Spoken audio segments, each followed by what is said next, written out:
తీర్చిదిద్దారు. మొన్న హుదూద్ తుఫాన్లో ఉండేటువంటి చెట్లన్నీ కూడా నేలకొరిగినాయి. నేను ఒక ప్లాన్డ్గా అన్ని ట్రీస్ కూడా ప్లాన్ చేసి దీన్ని అంతా కూడా సదును చేసి చిన్న చిన్న ప్లాట్ఫామ్స్ కూడా నిర్మాణం చేసి రోడ్స్ కూడా ఇంటర్నల్ రోడ్స్ కానివ్వండి, పెయింటింగ్స్ కానీ ఒక చక్కగా దీన్ని నిర్మాణం చేశారు.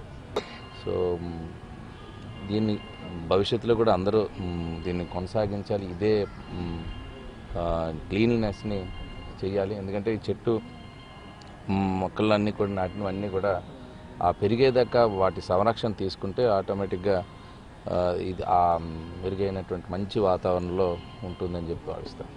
ఒక 1 month వరకు ఉంది. ఇంకా శివుడి విగ్రహం ఒకటి చేయాలని, అలాగే అస్థికలకు బీరువా కానీ లేక కొద్దిగా రేకులు అయిపోయినాయి. ఈ బ్యాలెన్స్ వర్క్ అది కంప్లీట్ చేసి మళ్ళీ గణబాబు గారి చేతుల మీదుగా దీన్ని ఓపెనింగ్గా చేద్దామని ఒక ఉద్దేశం ఉంది.